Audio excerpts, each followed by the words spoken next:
नमस्कार दोस्तों, कैसे हो आप सब। आशा करती हूँ आप स्वस्थ एवं खुशहाल होंगे। इससे पहले कि आप कहानी में खो जाएं, चैनल को सब्सक्राइब कर लीजिए। आज की कहानी है अगली शताब्दी के प्यार की रिहर्सल, जिसे लिखा है अखिलेश जी ने। विपिन सिंह के पास एक अच्छा बैंक बैलेंस था, भव्य मकान था, 2 कारें थी। विचारशील ठहरे इसलिए उन्होंने कुछ फैक्ट्रियों के शेयर भी खरीद लिए थे।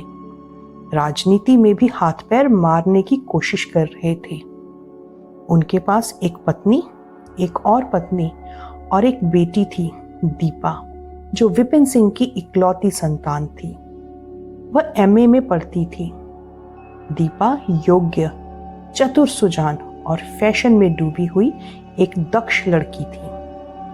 उसकी योग्यता का आलम यह था कि वह चुटुर पुटुर संसार के हर विषय के बारे में जानती थी।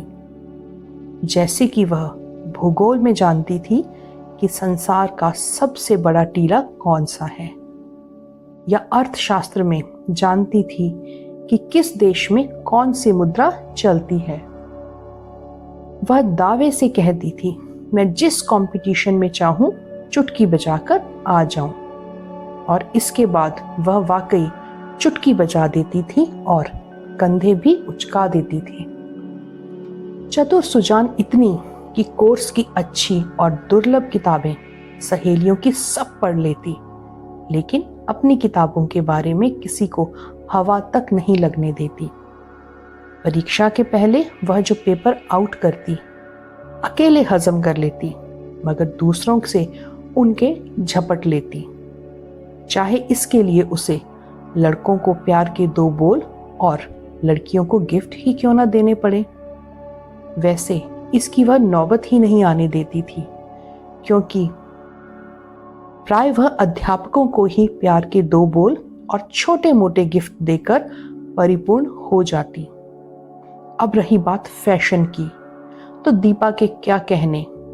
कोई सहेली या आंटी भाभी क्रेप डिशीन साड़ी का पक्ष लेती तो वह उन्हें यह कहकर ध्वस्त कर देती कि मैसूर सिल्क का नाम बदल देने से यह कोई नया फैशन थोड़े ही हो जाएगा। वह ट्राउजर के साथ बुश कोट, मर्जीना सलवार आदि को तो हंसकर उड़ा देती। वह जेन फोंडा की एरोबिक प्रस्तुति को बकवास कहती तो बॉम्बे या फिल्मों को ऊल जुलूल। वह टॉकीज में अंग्रेजी फिल्में देखती, लेकिन घर के वीडियो पर फॉर्मूला मूवीज। वह रविशंकर के संगीत की दीवानी थी, हालांकि उसके पल्ले कुछ नहीं पड़ता था। उसने कुरासोवा की कोई फिल्म नहीं देखी थी, लेकिन उनकी सबसे बड़ी फैन वही थी। दीपा, उसे सिर्फ 3 चीजों का अफसोस था। 1, उसे अंग्रेजी बोलनी नहीं आती थी, पढ़ समझ लेती थी मगर बोल नहीं पाती थी। दूसरा, उसका कद छोटा था। तीसरा, उसके शहर में कोई स्विमिंग पूल नहीं था। जब वह वीडियो में युवाओं को धड़ाम धड़ाम कूदते और छपाक छपाक नहाने देखती तो रोमांचित होकर उदास हो जाती। लेकिन उसे उम्मीद थी कि आज नहीं कल इस शहर में स्विमिंग पूल होकर ही रहेगा। इसी तरह लंबाई बढ़ाने के लिए वह विटामिन ए के अलावा कई अन्य प्रकार की दवाओं एवं कसरतों का सहारा ले रही थी।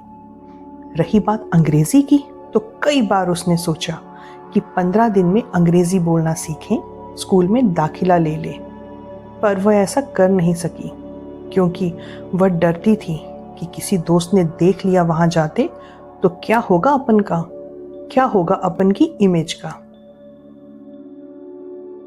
दीपा पिता को ज्यादा मानती थी और माँ को कम। पिता उसको बेटा कहते और वह उनकी गर्दन में बाहें डालकर झूल जाती। ओ पापा। एक बार उसने ऐसा माँ के साथ किया तो माँ ने झटक दिया था, घोड़ी जैसी हो गई है, ठीक से रहा कर। फिर उन्होंने पति से कहा, अजी सुनते हो, तुम्हारी यह लड़की पहाड़ जैसी हो गई है।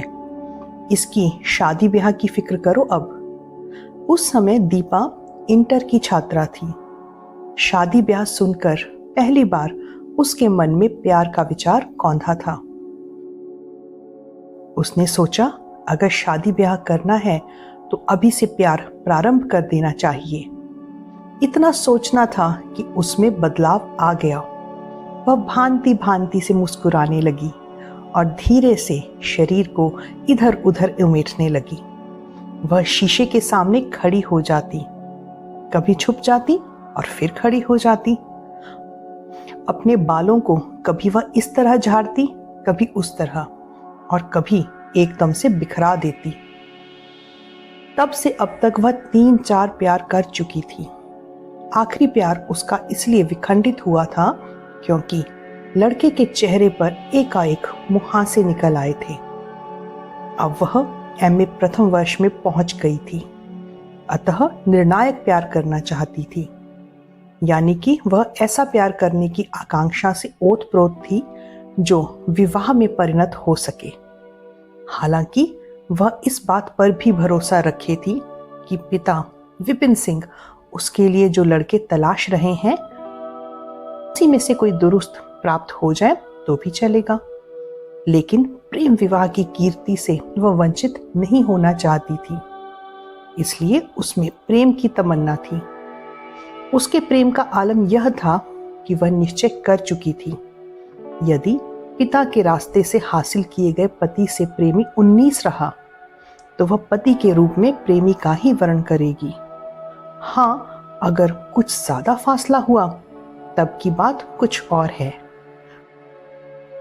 तो इस प्रकार पिता, जो इस बार एमएलए का टिकट पाने के लिए बेकरार थे, टिकट के साथ बेटी के लिए वर पाने की दिशा में भी सक्रिय थे, और बेटी जी जान से जुटी थी एक प्रेमी को खोजने और पाने के लिए।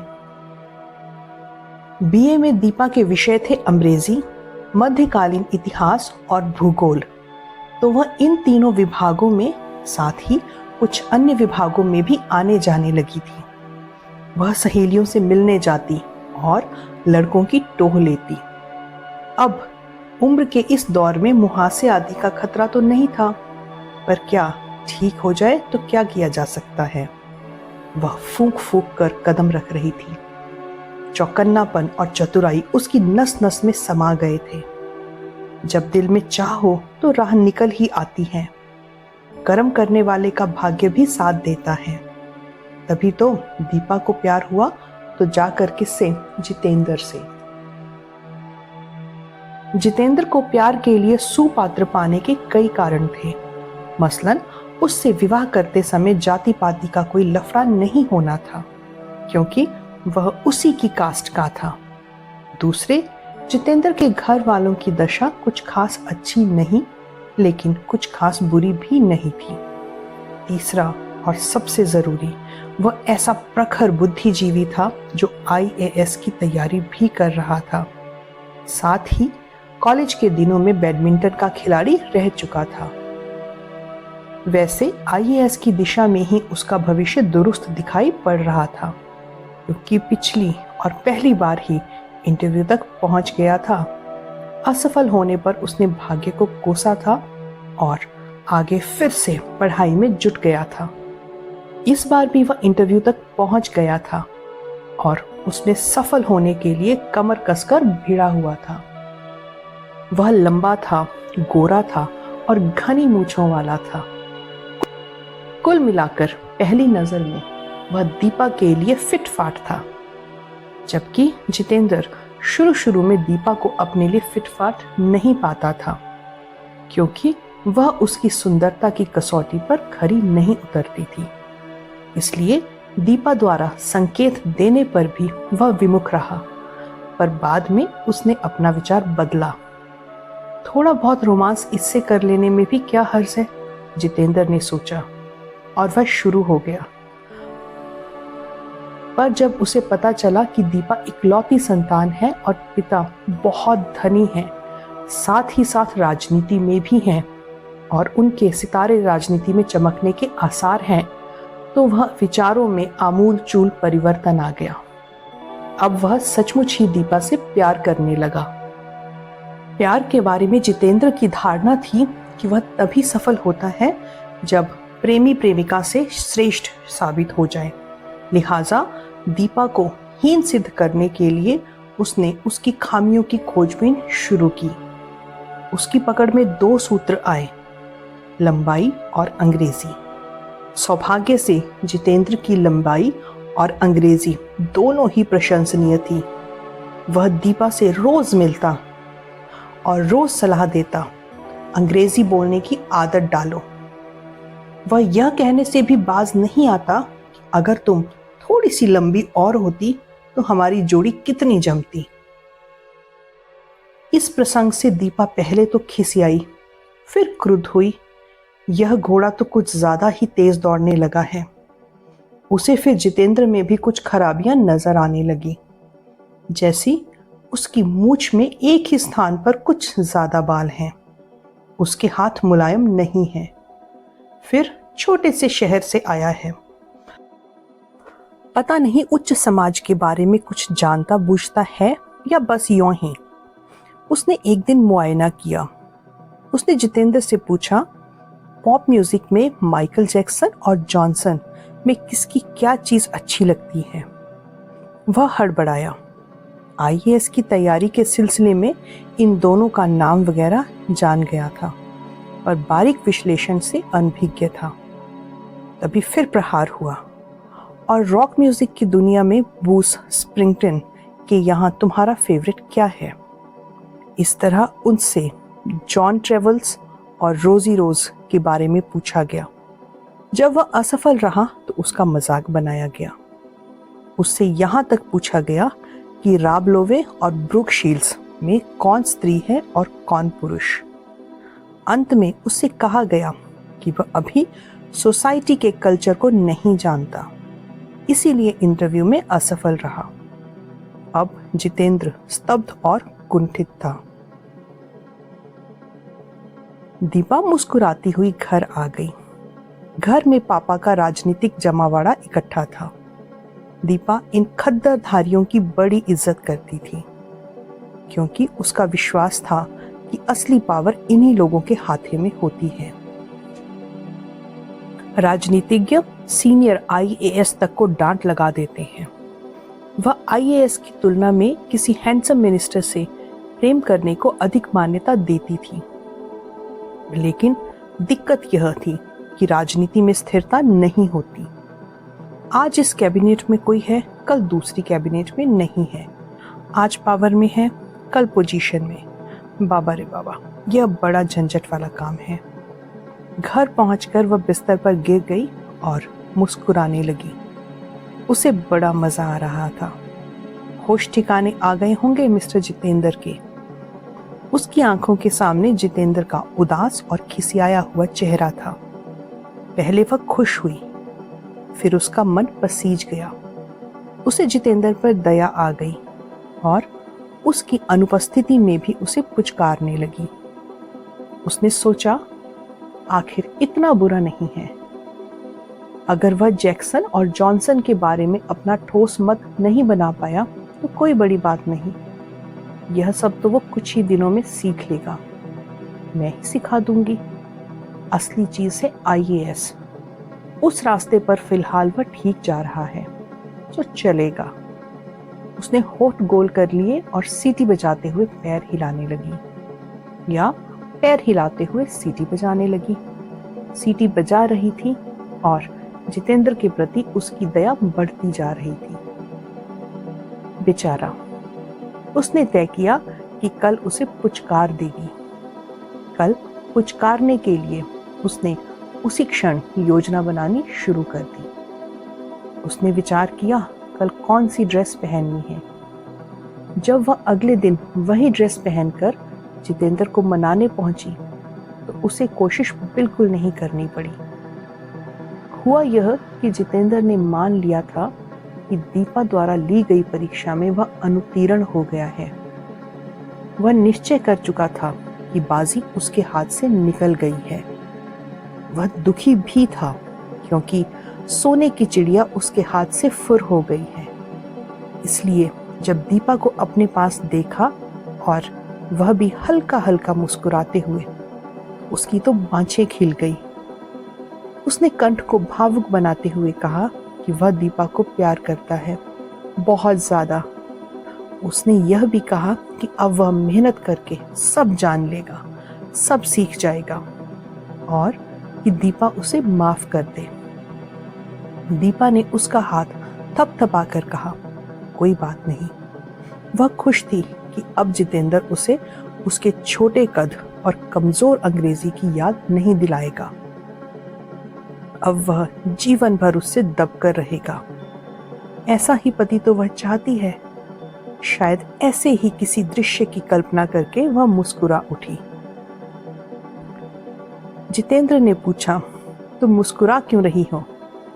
दीपा ने मुंह चिढ़ा दिया, जैसे कक्षा 8 या 9 तक की लड़कियां चिढ़ाती है। वह खुश हो गया। उसे खुश देखकर दीपा ने पर्स से चॉकलेट निकाली। लो खाओ।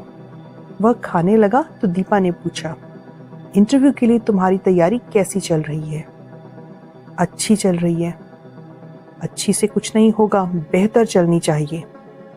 ठीक है, तुम आईएएस में आ जाओ, फिर मैं तुम्हें अपने पापा से मिलवाऊंगी, फिर वो भी हमारी शादी के लिए मान जाएंगे। जितेंद्र बुझे स्वर में बोला, और अगर ना आया पाया तो पापा से नहीं मिलवाओगी? नहीं आओगे तो भी तुम्हारे पास एक चांस तो और होगा ना? अब जितेंद्र रुआंसा हो गया। उसमें भी ना आया तो? तुम इस तरह सोचोगे तो सचमुच नहीं आओगे। तुम यह सोचो कि तुम्हें हर हाल में आईएएस ऑफिसर बनना है, बनना ही है, समझे? वह निरुत्तर हो गया। थोड़ी देर चुप रहा, फिर बोला, शादी के बाद 2 महीने हम कोई काम नहीं करेंगे, बस इंडिया घूमेंगे। ठीक है, पर तुम्हारे पास इतने पैसे कहाँ से होंगे? तुम इतनी इसकी चिंता मत करो, पापा किस लिए हैं? अच्छा, तुम्हारे पापा के पास क्या बहुत पैसा है? अब जितेंद्र उत्सुक होकर बोला। और नहीं तो क्या। कितना होगा? वह सतर्क लापरवाही से बोला। तुम बतलाओ कितना होगा? 40-45 लाख, बस इतना ही? बस सुनकर जितेंद्र की प्रसन्नता से छाती फूल गई। उसने कहा, देखो दीपा, हमें शादी तो कर ही लेनी चाहिए। शादी के बाद आईएएस की तैयारी के लिए मुझे और अधिक शक्ति मिलेगी। तुम ही तो मेरी ताकत हो दीपा। दीपा ने मन ही मन कहा, अपने को बहुत चालू बनते हो बच्चों। लेकिन ऊपर से वह बोली, अभी शादी नहीं, अभी ना शादी ना ब्याह। अभी तुम्हें बस एक चीज पे कंसंट्रेट करना चाहिए और वो है आईएएस। जितेंद्र समझ गया, दाल नहीं गलने वाली। वह दुखी भी हो गया, लेकिन उसने जैसे ठान ही ली थी कि विपिन सिंह एडवोकेट की समस्त धन दौलत को हड़पना है, उसकी इकलौती बेटी को फंसाकर। आईएएस में आ गया तो और भी वाह वाह, नहीं तो जो भी हो, किसी भी तरीके से सब कुछ पा ही लेना है। लेकिन पाने का केवल और केवल एक चारा था, वह था कि दीपा से विवाह हो जाए। पर यह मछली तो पानी से बाहर झांकने तक का नाम नहीं ले रही थी। अगर वह आईएएस में न आया तो, या इसी बीच किसी और आईएएस ऑफिसर से ही पट गई तो? उसे सोचते सोचते पसीना ही आ गया। वह इठलाती हुई दीपा को जाते हुए सूनी आंखों से देखता रहा। जब वह ओझल हुई तो उसमें आत्मविश्वास का संचार हुआ। उसने अपनी आत्मा से कहा, मुझे अपनी बुद्धि पर भरोसा है। मैं कल से ही ऐसे दाव पेच खेलूंगा कि आईएएस में आऊं या ना आऊं, दीपा को शादी करनी ही पड़ेगी। तो इसके लिए क्या किया जाए? उसे 2 उपाय विचार में आए। एक, अपने प्रेम की चर्चा को जगह जगह फैला दिया जाए, यानी कि अपने साथ दीपा के नाम को इतना बदनाम कर दिया जाए कि उसके पास शादी कर लेने के अलावा कोई सूरत ही ना बचे। दूसरा, दीपा का शोषण कर लिया जाए और इस बात के सबूत भी सहेज लिए जाएं। वह हंसा, तब तो उसके सम्मुख यानी कि दीपा के सामने और कोई रास्ता होगा ही नहीं। अगले दिन से ही वह अपने अभियान में जुट गया। उसने कुछ सत्य और कुछ कल्पना का सहारा लिया, कुछ खुद और कुछ दोस्तों को सक्रिय किया। नतीजन विश्वविद्यालय से लेकर शौचालय तक में जितेंद्र दीपा की जोड़ी मशहूर होने लगी। कुल मिलाकर जितेंद्र ने जनजीवन को यह विश्वास दिला दिया कि वह और दीपा शादी होने से पहले ही शादीशुदा हैं।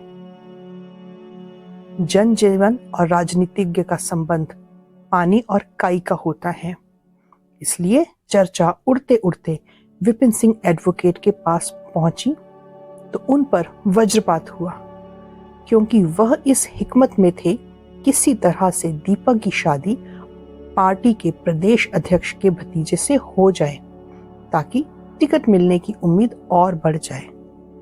इस जुगत के लिए वह काफी मशक्कत भी कर रहे थे। आशा थी कि अध्यक्ष जी के भतीजे से दीपा की बात पक्की हो जाएगी, लेकिन वह यह क्या सुन रहे हैं? उनकी बेटी ने यह क्या पंगा डाल दिया? उन्होंने पत्नी से राय बात की तो उन्होंने कहा, ठीक तो है, अपनी जात का है, घर द्वार भी बढ़िया है, कर दो ब्याह। अब वह कैसे समझाएं पत्नी को? वह तो निपट गंवार है। उन्होंने सीधे बेटी से बात करना मुनासिब समझा। वह बात करने के लिए उठकर जाने लगे कि कुछ छुट भैया नेता दरबार में आ गए, लेकिन उन्होंने उनसे बैठने को कहा और भीतर आ गए। वह हर हाल में बेटी से बात करके मामला रफा दफा कर देना चाहते थे। बेटी ने सुना तो आंखों में चमक आ गई। हमारे चल रहे प्रेम में विद्रोह नहीं था, अब उसे भी होने का अवसर मिल गया है। वह विद्रोह कर बैठी, पापा मैं शादी करूंगी तो जितेंद्र से ही करूंगी। पहले वह मन ही मन थोड़ा डर भी रही थी, अगर आईएएस में नहीं आया तो। खैर अब उसने मोर्चा ले ही लिया था। उसने पाया अभी तो जो कुछ पापा से कहा है बड़ी बहादुरी की बात है, अतः वह बड़ी वीर है। वह इसलिए भी अध्यक्ष के भतीजे से विवाह के खिलाफ थी कि उसे एक बार पापा के साथ देखा था। उसके बाल उड़ गए थे और तोंद भी निकल आई थी। वह 100% भोंदू लगा था। कहने का मतलब जो भी हो, उसने विद्रोह कर दिया था और उसे बड़ा मजा आ रहा था। वह अपने आप को इन दिनों किसी प्रेम कहानी वाली बम्बईया फिल्म की हीरोइन समझ रही थी।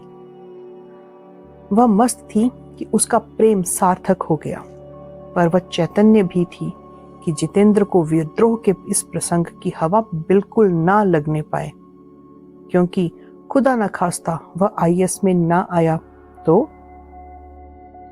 जितेंद्र था कि प्रेम को प्रचारित करने के सफल अभियान के बाद दूसरे कदम की मुहिम में प्रयत्नशील था।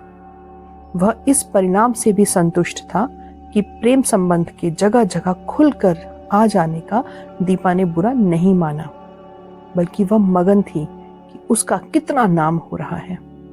वह कहती, तेरे मेरे प्यार के चर्चे हर जुबान पर दूसरे मोर्चे पर बेड़ा पार नहीं हो रहा था।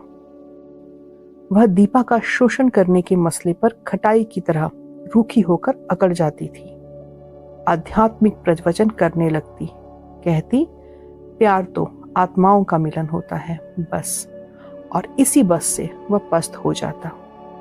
जैसे जैसे इंटरव्यू की तिथि नजदीक आती जा रही थी, दीपा की उत्सुकता और जितेंद्र की असहायता बढ़ती जा रही थी। वह अब 18-19 घंटे पढ़ रहा था। वह दृढ़ प्रतिज्ञ था कि इस बार आईएएस में आना है और दीपा को पाना है, और सबसे बड़ी बात, विपिन सिंह एडवोकेट का घर जमाई बनना है, उसकी जायदाद का इकलौता वारिस। वह 19-20 घंटे पढ़ रहा था और भविष्य में 21 घंटे तक पहुंचने के मंसूबे से लैस था। उसकी आंखें लाल रहती थी। वह सोता भी नहीं था, और यदि सोता तो दो ही तरह के सपने देखता। एक देखता कि वह एक ऐसा आईएएस है जो पोस्टिंग के पहले ही करोड़पति हो गया है। दोस्त आते तो वह पूछता, आप किस देश की विस्की लेंगे? दूसरा स्वप्न वह देखता कि अखबार में उसका नाम नहीं है, उसका इंटरव्यू क्लियर नहीं हुआ और दीपा ने हंसकर उस पर थूक दिया। वह थूक पहुंचते हुए जग जाता और बिजली जलाकर फिर से पढ़ने लग जाता। वह साधु हो गया था, घनघोर तपस्या करके स्वर्ग की मंजिल तक पहुंचना चाहता था। विपिन सिंह एडवोकेट भी बेचैन और परेशान थे। प्रत्याशियों की सूची जारी होने वाली थी। पता नहीं क्या होगा। अगर पार्टी अध्यक्ष के भतीजे से बेटी का रिश्ता हो गया होता तब तो टिकट पक्का था। वैसे उम्मीद भी कम नहीं है। जितनी ताल तिकड़म हो सकती थी हो गई। अब फैसला भगवान के हाथ में है। सभी की तरह विपिन सिंह को भी उम्मीद थी कि वह टिकट पाने के प्रबल दावेदार हैं। फिर भी उनमें रह रहकर जितेंद्र के लिए क्रोध का ज्वालामुखी फूट पड़ता था। यह कमीना ना जन्मा होता तो जो थोड़ी बहुत शंका है टिकट को लेकर वह भी ना रहती। पर धन्य है बेटी और धन्य है यह जितेंद्र। दीपा सांस रोककर सब देख परख रही थी। उसने जितेंद्र से मिलना जुलना कम कर दिया था। कम क्या, लगभग बंद ही कर दिया था। कारण बताया था कि मिलने पर पढ़ाई से उसका ध्यान बटेगा, लेकिन असल में इसलिए कन्नी काट रही थी कि यदि आईएएस में नाकामयाब हो गया तो छिटक कर दूर हो जाने में मुश्किल का सामना ना करना पड़े।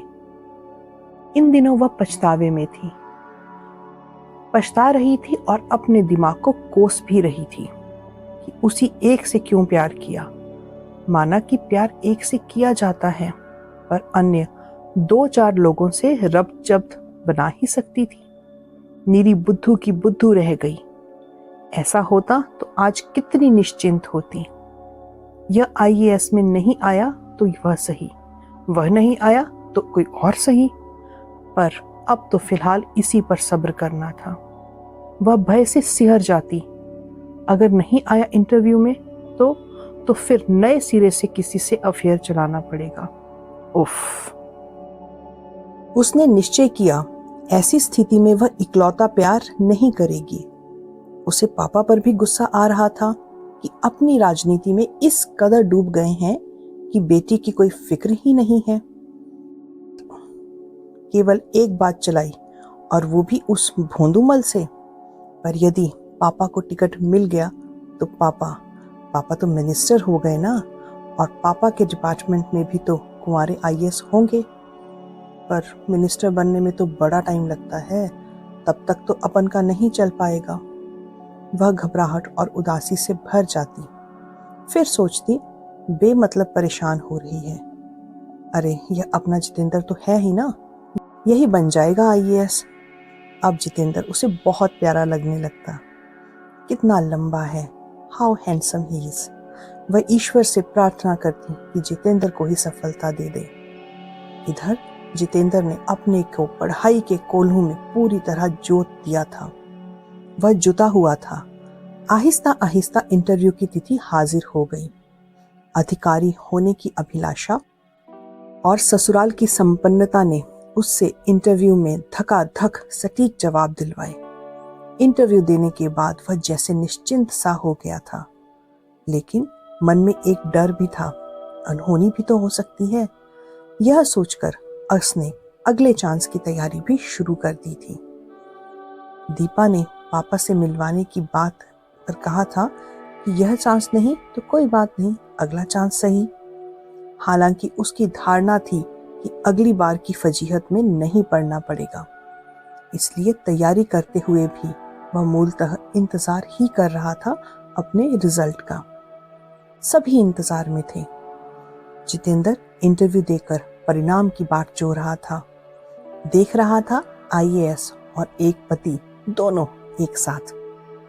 इस बात से फूल भी रहा था कि नौकरी और ससुराल दोनों से धन बटोर रहा था। अब उसे चिंता होनी शुरू हो गई थी कि पत्नी उतनी सुंदर नहीं है, पर वह चिंताओं को झटक कर निश्चिंत हो जाता कि सुंदरियों की क्या कमी होगी उसे। राग रंग की नौका पर सवार होकर आनंद के पानी में सैर कर रहा था वह। सचमुच उसका इंटरव्यू बहुत अच्छा हुआ था, पर जितना भी अच्छा हो, धुकधुकी की एक अविराम घड़ी उसके भीतर डोल रही थी। वह परेशान और प्रसन्न दोनों एक साथ था। विपिन सिंह ने भी उम्मीदवार सूची की घोषणा के लिए पलक पावड़े बिछा रखे थे। वह विधायक, विधायक से मंत्री और फैक्ट्रियों के मालिक होने के स्वप्नदर्शी हो गए थे।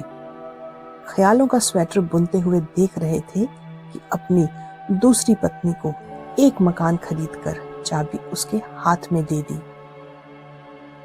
वह सोचते बीवी के बाल कटाकर उसे कार चलाना सिखा देंगे। मौजूदा कार बीवी ही तो चलाएगी, अपने लिए तो सरकारी गाड़ियां होंगी। उन्होंने तय कर लिया था कि बेटी को राजनीति में उतारकर विरासत की वैतरणी पार लगाएंगे। शादी का क्या है, आईएएस से कर भी लेगी तो कौन सा बुरा है।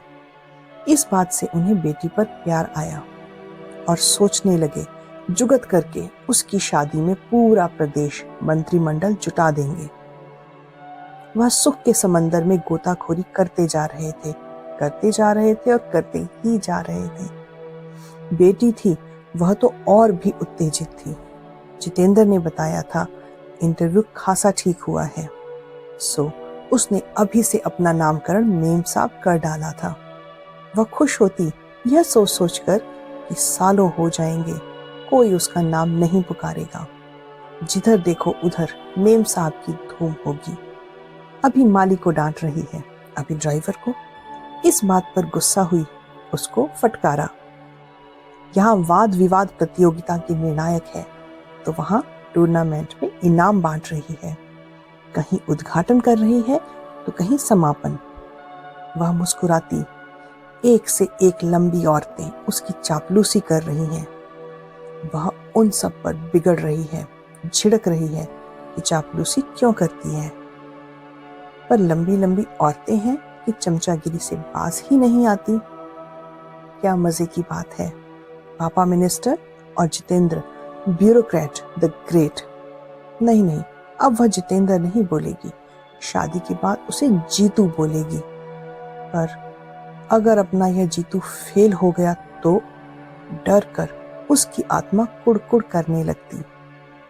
वह रोज ईश्वर का नाम लेकर अखबार खोलती। मुमकिन है आज रिजल्ट आया हो और उसमें उसके जितेंद्र नहीं जीतू का नाम हो। उस दिन अखबार खुला तो आईएएस का नहीं पापा का रिजल्ट था। उम्मीदवारों की अंतिम सूची। विपिन सिंह का पत्ता कटकर निर्जन में उड़ रहा था। वह सन्न हुई और पापा के पास पहुंची। पापा कल से ही कमरे में बंद थे। कोई भी हो भीतर आने से रोका था, पर दीपा थी तो दीपा। उसकी एक पुकार पर दरवाजा खुल गया। उनका चेहरा फूला था और आंखें लाल। दुख और अपमान की ज्यादा खुराक ने उनमें सूजन ला दी थी। बेटी को देखकर इतने कातर हुए कि फफक फफक कर रो पड़े। दीपा ने कहा, रोते नहीं पापा, रोते नहीं, हौसला रखते हैं। वह बेटी के प्रति उदार हो गए। मुंह से निकला कि वह तैयार है जितेंद्र और उसकी शादी के लिए। दीपा पहले तो घबराई। पापा की तरह अगर जीतू का भी रिजल्ट नेगेटिव हुआ तो? फिर संभल कर बोली, पापा यह वक्त नहीं है ऐसी बातों का।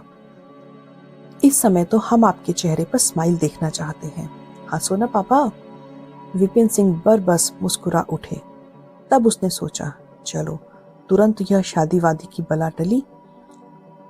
जब तक पापा फिर पूछेंगे तब तक जीतू का रिजल्ट आ जाएगा। देखो क्या रहता है उसमें, पास या फेल। अब उसका दिल धक धक नहीं धड़ धड़ करने लगा था। एक दिन पापा ने फिर कहा, जितेंद्र से तुम शादी कर सकती हो, कब करोगी? सुनकर दीपा फूट फूट कर रोने लगी। वह घबराए, क्या हुआ दीपा, ऐसे क्यों रो रही हो? दीपा परेशान, कैसे कहे कि जीतू आईएएस में नहीं आया इसलिए नहीं करेगी शादी। रिजल्ट की याद से वह अधिक जोर से रोने लगी। पापा और घबराए, कुछ तो बोल दीपा, क्या हुआ? उसका रोना धोना सुनकर माँ भी आ गई। क्यों रो रही है दीपा? दीपा को लगा वह जैसे व्यूह में फंस गई है, सवालों के तीरों से घिरी है और रास्ता अनजान। तभी वह चौंकी, चमकी और मुस्कुराई। एक जवाब सूझ गया था। बोली, पापा मैं एमफिल करने के बाद मैरिज करूंगी। पापा बोले, धत तेरे की, बस इतनी सी बात, और इस बात के लिए गला फाड़ फाड़ के रो रही थी तू? मम्मी बोली, हाँ हाँ, और थोड़ी घोड़ी हो जा। वह भुन भुनाती हुई वहां से चली गई। पापा भी चले गए।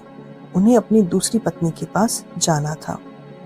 वह अकेली रह गई थी। अब उसे जितेंद्र में खोट ही खोट नजर आने लगे थे। चुप रहने पर कभी कभी उसका मुंह खोलता रहता है। कपड़े तो जाने कैसे पहनता है। कितना खराब कलर सेंस है उसका। आंखों के नीचे की हड्डी कितनी चौड़ी है। टाई भी तो नहीं लगाता, शायद इसीलिए नहीं आया इंटरव्यू में। कुछ ज्यादा ही लंबा है। चलता कैसे है, चप्पलें घसीटते हुए? अंग्रेजी अच्छी है, चलो मान लिया, पर उच्चारण? पब्लिक स्कूल के लड़कों वाली बात कहाँ। थैंक गॉड, चलो अच्छा हुआ, बचा ली तुमने मेरी लाइफ चौपट होने से। 2 ही नंबर से सही, आया तो नहीं आईएएस में, पर अगली बार आ गया तो? उसे लगा जितेंद्र के साथ बेइंसाफी कर रही है। इतना बुरा भी नहीं है जितना वह समझ रही है। उसने योजना बनाई, जितेंद्र को प्यार के झूले पर मध्यम मध्यम झुलाती रहेगी। अंग्रेजी, मध्यकालीन इतिहास और भूगोल विभागों में जाकर प्रतिभावानों को चॉकलेट टॉफी खिलाएगी। उनमें से कई के साथ एक साथ चक्कर चलाएगी। पार्टियों में जाना ज्यादा होगा। वहां कुंवारे आईएएस को खोजेगी और पटाएगी। पटाएगी क्या, पटाकर ही दम लेगी। फ्रेंड की मार्फत पापा से कहलाएगी, इस बार के आईएएस की लिस्ट देखें और अब उनके लिए ट्राई मारें। आखिर पापा की प्रॉपर्टी भी कोई चीज है। उसने निर्णय लिया कि देर ठीक नहीं, जुट जाना है पक्के इरादे से। कल से मंडे है, कितना अच्छा दिन है। मंडे को फास्ट भी तो है उसका। उसे दृढ़ विश्वास था कि आईएएस की मोहब्बत की क्रिकेट में शिवजी और पापा नाम के अंपायर उसकी सेंचुरी जरूर बनवाएंगे। अगले दिन जब जितेंद्र से मिलकर प्रेम से बोली तो वह चकित हुआ। विस्फारित सा बस देखता रहा दीपा को। अब जितेंद्र को लगने लगा कि उसकी तो 5 उंगलियां घी में हैं। उसने पाया कि गुंजाइश अभी भी है दीपा के पटने की और 1 करोड़पति इकलौती लड़की से उसकी शादी होने की और उसके इकलौता घर जमाई बनने की। यह सोच सोचकर वह मगन हो गया। मन ही मन कहा, शादी हो जाने दो, तब गिन गिन कर बदले लूंगी। ऐसा रुलाऊंगा कि नानी याद आ जाएगी। उसकी इच्छा हुई कि ठहाका लगाकर हंस पड़े। तो दोस्तों, ये थी आज की कहानी। कहानी कैसी लगी हमें कमेंट करके जरूर बताइएगा। अगर कहानी अच्छी लगी तो इसे लाइक कीजिए और शेयर कीजिए, और ऐसी ही और बेहतरीन कहानियां सुनने के लिए चैनल से जुड़े रहिए। तब तक अपना ध्यान रखिए। शुभ रात्रि।